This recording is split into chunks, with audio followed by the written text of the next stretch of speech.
মেলা হলে আমাদেরকে দাওয়াত করেন না, বুঝলেন। আমি দোকানদারদের বিরুদ্ধে নয়, সে একটু করে কামে খাচ্ছে, দোকান তার দুটো বিক্রি হোক, এটা আমরাও চাই। কিন্তু এই রাতের বেলা জলসার উদ্দেশ্যে মেলা হবে, 5টা গ্রামের ছেলে মেয়ে সেখানে সে ফোন নাম্বার নেবে, দেবে, গল্প করবে, সেজে গুজে ঘরের মহিলারা বেরোবে, এতে নেকির জায়গায় গোনা হবে। এরকম করলে আমাদেরকে দাওয়াত করার দরকার নাই। আপনারা জলসা করবেন, অসুবিধা নাই, আমাদেরকে করে লাভ নেই, আমাদের মন শান্তি হয় না। আমি দোকানের বিরুদ্ধে নয়, দোকান যদি করতেই হয় জোহরের নামাজের পর থেকে মগরিব পর্যন্ত দোকান দেবেন, ছেলেপুলেদের কত কেনার ইচ্ছা কিনে নেবে, দিনের আলোয় কোনো গোনা হবে না।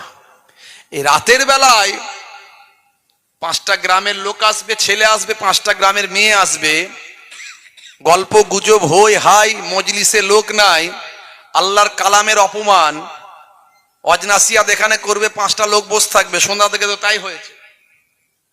এগুলো করবেন না দয়া করে।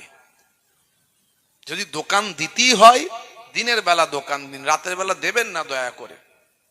যদি না শোনেন আমাদেরকে অন্তত দাওয়াত করেন না, খুব অসুবিধা মনে হয়, আমাদের খুব কষ্ট হয়। ভাইরা আমার, আমার এই গ্রামকে বড্ড ভালো লাগে, আমি অনেক দিন থেকে এই গ্রামে এসেছি, বেশ অনেকবারই এসেছি, মনে হয় 4-5 বার আসা